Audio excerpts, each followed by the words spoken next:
Hi hello ನಮಸ್ಕಾರ ವೀಕ್ಷಕರೇ. Bengaluru ಬುಲ್ಸ್ನ star rider ಆದಂಥ ಆಕಾಶ್ ಶಿಂದೆ ಅವರು ಕನ್ನಡದಲ್ಲಿ ಮಾತನಾಡಿದ್ದಾರೆ. ಕನ್ನಡದಲ್ಲಿ ಮಾತನಾಡಿ ಬುಲ್ಸ್ ಅಭಿಮಾನಿಗಳಿಗೆ ಒಂದು ಸಂದೇಶವನ್ನು ನೀಡಿದ್ದಾರೆ. ಹಾಗಾದರೆ ಅವರು ನೀಡುವಂಥ ಸಂದೇಶ ಏನು, ಯಾವ ಥರ ಆಗಿ ಕನ್ನಡದಲ್ಲಿ ಮಾತಾಡಿದ್ರು ಅಂತ ಇವತ್ತಿನ ಈ ವಿಡಿಯೋದಲ್ಲಿ ತಿಳ್ಕೊಂಬರೋಣ. ಅದಕ್ಕೂ ಮುಂಚೆ ನೀವೇನು ನಮ್ಮ ಚಾನಲನ್ನು ಸಬ್ಸ್ಕ್ರೈಬ್ ಮಾಡ್ದೇ ನೋಡ್ತಾ ಇದ್ದರೆ ಪ್ಲೀಸ್ ನಮ್ಮ ಚಾನಲನ್ನು ಸಬ್ಸ್ಕ್ರೈಬ್ ಮಾಡ್ಕೊಳ್ಳಿ. ಹಾಗೆ ವಿಡಿಯೋ ಇಷ್ಟ ಆಗ್ತಾಯಿದ್ರೆ ವಿಡಿಯೋಗೊಂದು ಲೈಕ್ ಮಾಡೋದನ್ನು ಮರಿಬೇಡಿ. ನಿಮಗೆ ಫೇವ್ರೇಟ್ ಆಟಗಾರ ಯಾರು ಅಂತ ಒಂದು ಕಮೆಂಟ್ನಲ್ಲಿ ತಿಳಿಸಿ ಅಂತ ಕೇಳ್ತಾ ವಿಡಿಯೋನ ತಡ ಮಾಡದೆ ಸ್ಟಾರ್ಟ್ ಮಾಡೋಣ. ಆಕಾಶ್ ಶಿಂದೆ ಅವರು ಕನ್ನಡದಲ್ಲಿ ಮಾತನಾಡಿದ್ದಾರೆ.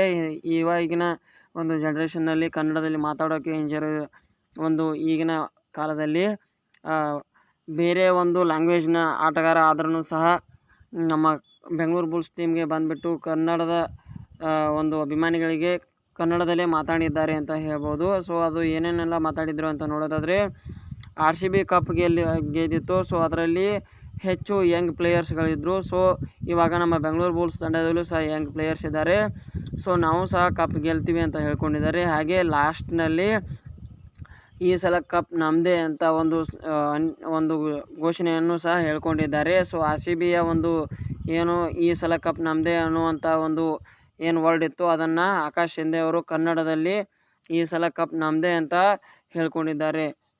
ಈ ಒಂದು ಹೇಳಿಕೆಯಿಂದ ಎಲ್ಲ ಬುಲ್ಸ್ ಅಭಿಮಾನಿಗಳು ಫುಲ್ ಖುಷಿಯಾಗಿದ್ದಾರೆ ಅಂತಲೇ ಹೇಳ್ಬೋದಾಗಿದೆ.